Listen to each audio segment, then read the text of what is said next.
Hello, everybody. My name's Andrew. Hey, I'm Suzanne. And this is the Culips English Podcast.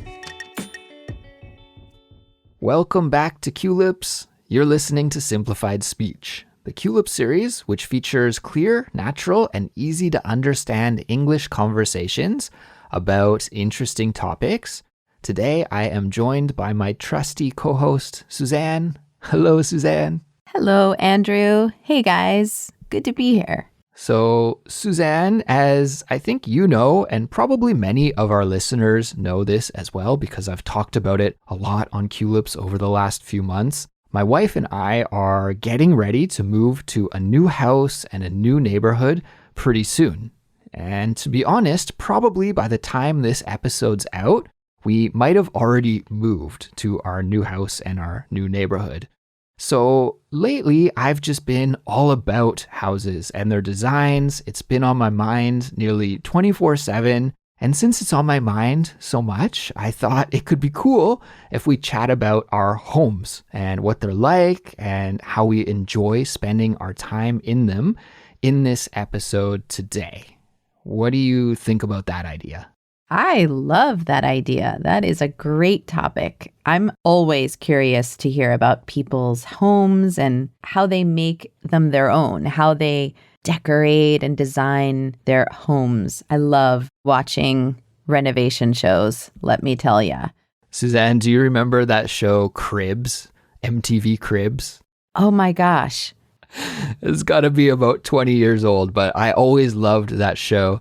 For listeners who don't know, MTV Cribs was this show where MTV is like the hip music channel back in the day on TV, and they would do house tours of celebrities, but celebrities that you probably wouldn't expect, and they did a lot of like athletes and hip hop artists and stuff like that, so it was always really fun to get their house tours in that show. Yeah, cribs is another name in this case for your house, right? Your crib is your apartment or house where you live, because when you were little, you maybe slept in a crib, right? So that's where that term comes from. Yeah, exactly. So I guess, Suzanne, we're going to give an audio tour of our cribs today. Of course, we have no video cameras here. We can't do a house tour TV show, but we can do an audio tour, and I thought that would be fun to do in this episode. So we'll get to that in a moment, but before we dive in, we should remind our listeners about the study guide and interactive transcript for this episode. So everyone, we do have study guides and transcripts, not only for this episode, but for all of the episodes that we have created over the years, and there are hundreds of them. They're made by our fantastic team of English teachers, and they're designed to help you boost your English skills and achieve your goals faster. Now, as a Culips member, you'll also get some amazing perks and bonuses like invites to our monthly live streams, full access to our members-only series, which is called the Fluency Files, plus much more. So to join the Culips member family, just head over to our website, culips.com, and you can sign up. And at the start of every episode, we like to give a shout out to one of our listeners who has supported us recently with a review or a rating on their favorite podcast app. And today, I'd like to give a shout out to Miriam from Iran, who left us a very nice little review on the app Castbox. So, Suzanne, would you mind reading the review for us? Sure, no problem. So Mariam wrote, "Hello from Iran. I'm a big fan of Culips, and I never get tired of listening to your podcast. Sadly, I can't be a Culips member because I live in Iran, but I do my best to learn as much English as I can from your free podcast, which I greatly appreciate. I'll give you 5 stars to show my appreciation for your efforts." Thanks, Miriam. That's a beautiful review. Yeah, thank you so much for that great review, Miriam. And unfortunately, Suzanne, like she mentioned there in that review, there are some places around the world where Culips is either blocked or the economic situation makes a Culips membership expensive and out of reach in that country. But despite that fact, we're glad to hear that Miriam is making the most of all our free materials, and we do try our best to make as much free content as we can, including every episode that we make, because you can always listen to the audio for free. And recently we also started making bonus episodes each week, and we give a free transcript away with those ones as well. So Miriam, we're happy to hear that you're putting those materials to good use and improving your English with us that way. Please keep up the great work. And Suzanne, with that being said, why don't we get into our main topic for today, which is, like you mentioned earlier, about our cribs, our humble abodes, our houses, right? These are all nicknames for houses. The places, I think, where we probably spend more time in than any other place. At least for me, I spend more time at home than I do anywhere else. Me too. And Suzanne, I've actually visited your house a few times in the past. And even way back in the day when we first started the Simplified Speech series, I think some of those early episodes were recorded in your dining room. That's true. You were over here a few times, and I think it was also when you first met my dog, Scoshi. Yeah, Scoshi was just a puppy back then. But our listeners probably have no idea about the kind of house that you live in. So maybe we could start with you. Could you give us an audio tour of your house? We still live in the same place that you remember as our main house, our main home. We live in an apartment, so it's like a condo in that it's kind of like a two-family home, meaning we live on the upstairs and there's a downstairs apartment as well. But it's like one house that was divided into two apartments. And we have the upstairs apartment. And in the front of the house, you'll see, if you know those typical Montreal stairs, right? Those typical spiral staircases that go up to the house that are a little bit steep and a little bit precarious or maybe dangerous when there's a lot of snow or ice on them. So you have to be careful. We do have that, and it leads up to kind of a big entrance porch, like a big front porch or terrace. And then it's a pretty open layout, our house. I don't know if you've seen our kitchen renovation, because when we got Scoshi, we had not yet renovated the kitchen, but now it's all open. So when you walk into the front door, you'll actually see all of the main living space all at once. You kind of get the open concept view of the house. You see the living room, the dining room, and straight through to the kitchen. And then the bathroom is right after the kitchen. So it's kind of this very big open space. And then the two bedrooms are off to your right side, with the main bedroom at the front and then the office and guest room in the back. And then we have a little back porch. It's small, but we have another spiral staircase that connects from the back porch all the way up to the roof. And then we have a huge roof terrace that is almost the whole surface area of the apartment, but on the roof. So it's a wooden platform terrace on top of the roof, and it's so nice in spring and summer and fall to be able to have an outdoor living space, a place to have barbecues and read a book and relax when the weather is nice. So that's a plus for sure. Yeah, absolutely. And I remember that outdoor space. I've seen that as well. And I always thought, wow, that looks lovely and must be great for, most times of the year, except for the winter. But yeah, like you said, the other 3 seasons, you can use it. And it's great to have that option. Suzanne, I think a lot of our listeners, of course, I'm here located in Korea, so I'm thinking from a Korean perspective, but we want to know about the total size, like just an estimate, how many square feet. I guess that's how we count them in Canada and the USA is square feet, right? Yeah, square feet. Yeah, I think without the terrace upstairs and without the front porch, I guess it's just under, like just at 1,000 square feet, or like just under, maybe like 995 or something like that. It's not very big for Montreal apartment standards. It's a good size for two people and a dog. Even if we had a child, I think it would be okay. But after that, I would say that it would get a little bit tight. We're kind of at the limit as far as storage and space. So total living space indoors without the terrace would be about 1,000, a little under 1,000 square feet.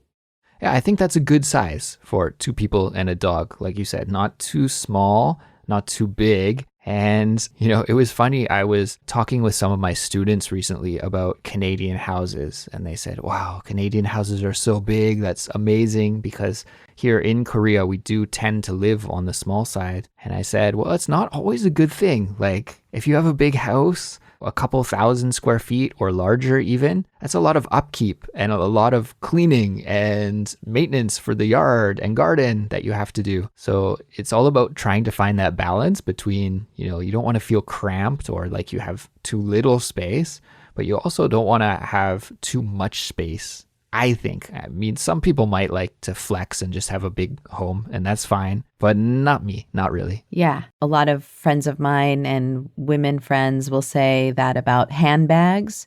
Like, if you get a big handbag, you're going to fill it with lots of stuff. So it's just going to be heavy on your back, right?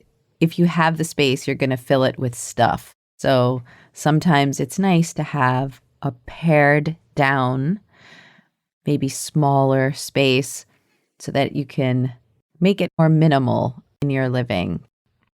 I like that analogy. I've never heard that one about the handbag before, but that makes a lot of sense. I like that. To be honest, though, I am a little bit jealous because your house sounds like exactly the right size that I would love to live in. Because where my wife and I are living now, I don't know exactly, but I think this is around 650, maybe 700 square feet. So not too much smaller than yours, but just a little. And when we do move to our new house soon, it's going to be just slightly even smaller than that. So I have more small living in my future. But I'll give you the little audio tour of where I'm living right now in my apartment. So in English, when I'm speaking, I call it an apartment, but in Korea, we wouldn't call it that. It's not really an apartment in the Korean language. They call it a villa. And so the difference between an apartment and a villa here is that an apartment is usually in a bigger complex, and a villa, or they say villa, is in a smaller building. So the building that we're in now has, I don't know, how many units does it have? Probably about 12 units. I think there are 5 stories, and some of the stories have 2 units and some have 3. We're on the 4th floor of the 5-story building, and we have no elevator, which means that we have to walk up 4 flights of stairs just to come to our house, which personally I actually like because it gets a lot of steps into my daily walking routine. But I think some of my neighbors don't like it because I can kind of hear them huffing and puffing as they're walking past our door. So it's an older building, and that's why it doesn't have an elevator. I think most newer villas these days probably have elevators in them, but ours doesn't, which is good for me, but maybe bad for some people.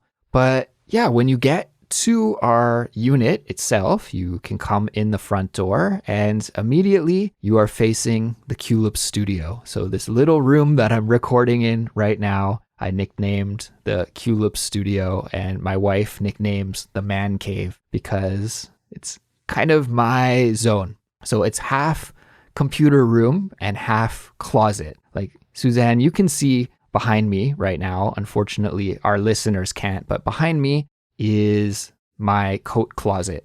And I always have my coat closet open when I record, because if I don't, then this little room, the Culips studio, is too echoey and the sound and the audio is not very good. So when I first moved into this apartment, originally I was really worried. I thought, oh no, how can I record Culips? It's too echoey. But then I realized that if I open the closet, then my voice will be muffled a little bit by the coats, and that seems to fix the problem. So this is my little zone. It's a very, very small room, probably only about 2 meters by 2 meters, or maybe even smaller than that. But it's where I do all of my work. So I have my desk in here, I have my computer in here, I have my recording equipment in here. And I think it's meant to be a closet. Like the people who were using the apartment before us, they had it set up as their closet, but it's my little workspace now.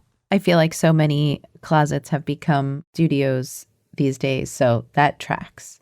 And then beside this little room, actually what you see next when you come in from the main entranceway is our kitchen / dining room. So it's the biggest room in the house, and it's got our dining room table. It's got all of our kitchen stuff in it. And yeah, it's just like a kitchen / dining room. Nothing really too exciting in that room. Although I will say that that's probably where we spend most of our time together. So if my wife and I are hanging out together, that's our little hangout zone. The bathroom, unfortunately, is very poorly placed right beside the kitchen. It's kind of just stuck in the corner. And in retrospect, I think it's not a very good place to put a bathroom.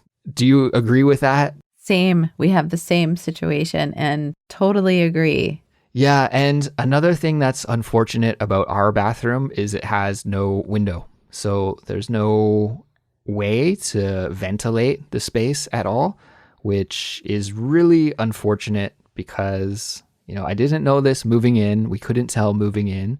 But now that we've lived in this apartment for a few years, is that occasionally there will be some smells from either upstairs or downstairs that kind of waft into our bathroom through the pipes. And sometimes you just want to air it out, but there's no window there to air it out. So that is unfortunate. That's probably the biggest minus of this house, I would say, is the bathroom space. It's also very small. And like I said to my wife recently, it's like, thank God that we don't really hang out in the bathroom. It's just sort of there for showering and one other task.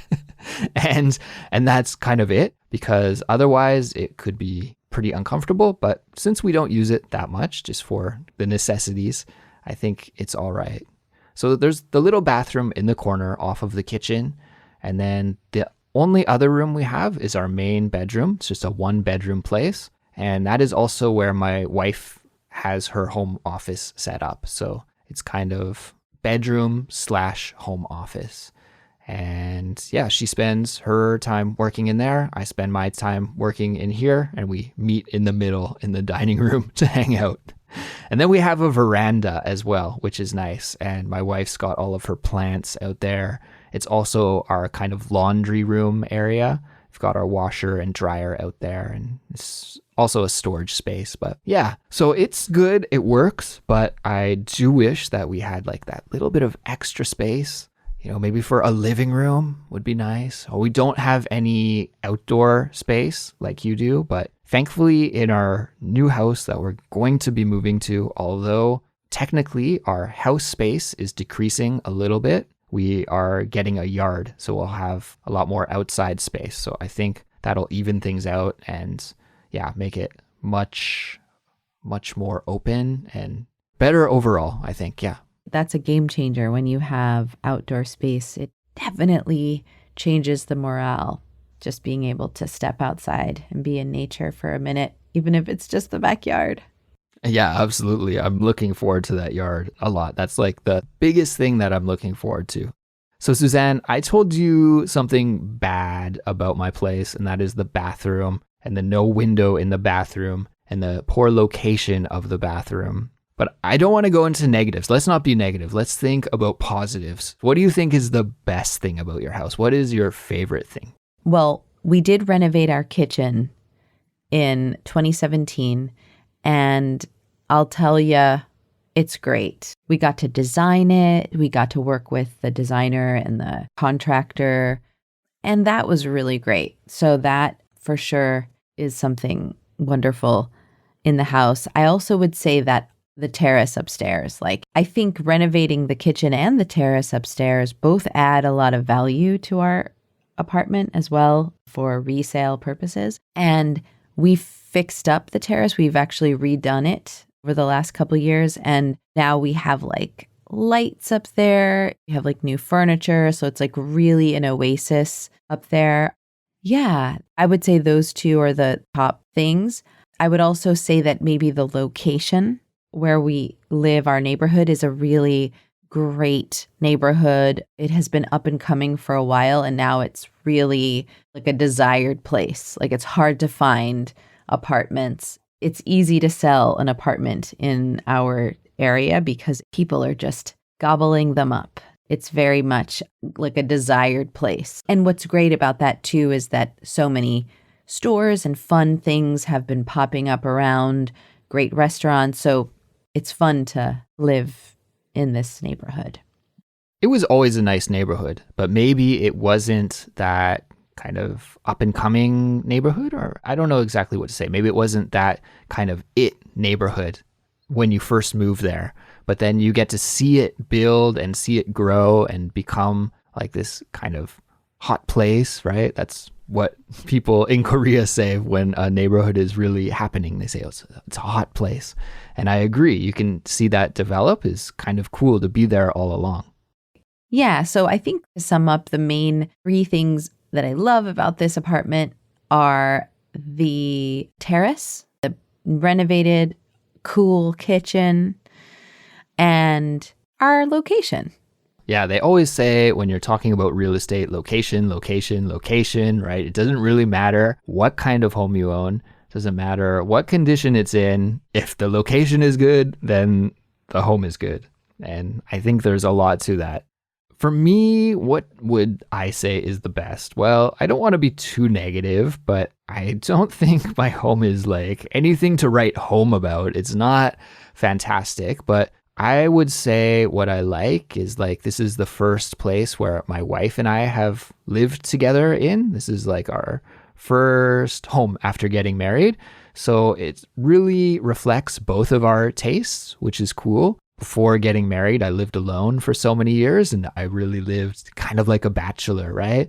And now this was the first time where we decorated the house together. We spent not a lot of money, but a little bit of money to like make it look nice. And we bought new appliances after we got married. So, you know, the fridge is new, the washer and dryer are new. So I like how everything inside the apartment really works well. And it's just such a nice convenience to have after not having those things for so long. I think I would have to say my favorite part of the apartment is this little Culips studio that I'm in. Like, I like how I have a zone of my own. And it's not like I don't like spending time with my wife. It's nothing like that at all. But it's nice to have like this little area where I can come in and relax and kick my feet up and just do some work or watch some YouTube, something like that. I think that's my favorite part of the place. It's really important to have your own zone. Exactly.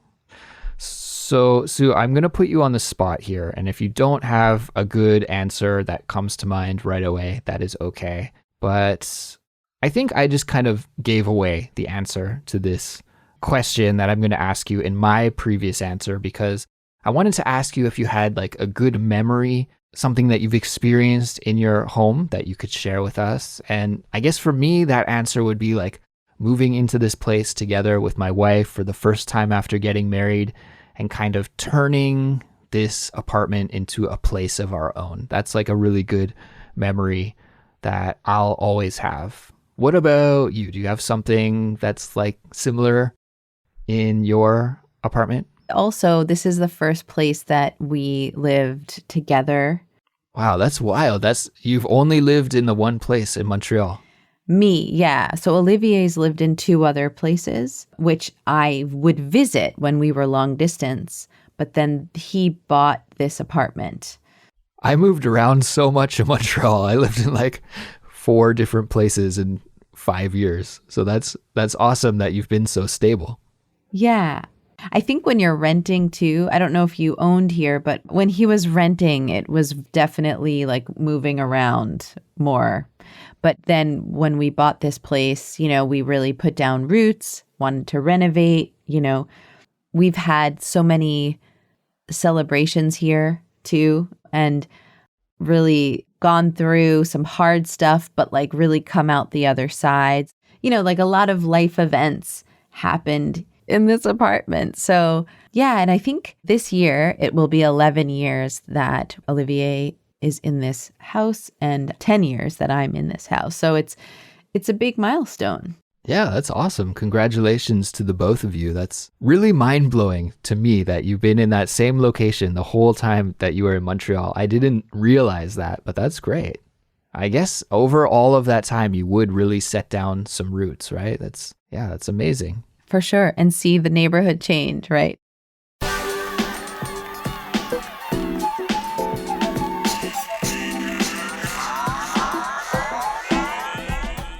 Well, that's really awesome, Suzanne. And I think with that, we've reached the end of this episode. So thank you to all of the listeners out there for joining us for this English study session today. We hope you found it helpful. And we want to, of course, thank our amazing member community for their support, because without them, we wouldn't be able to make this episode for everyone. And Culips really wouldn't be possible. So to show our appreciation for our members, Suzanne and I are going to continue our conversation for just a little bit longer in the ad-free version of this episode. And if you're a Culips listener listening right now, don't miss out on the bonus content. You can log into your account, head to the dashboard, and there you'll be able to access the ad-free version of this episode and continue listening to our conversation. Yeah, and if you're not already a member, consider joining to gain access to our helpful study guides and transcripts, fun bonuses, and to support the work that we do here at Culips. You can also support us by following us on Instagram or YouTube, telling your friends who are learning English to check Culips out, or by leaving us a 5-star rating and a positive review on your favorite podcast app. We'll be back soon with a brand new episode. We'll talk to you all then. Bye-bye. Bye-bye.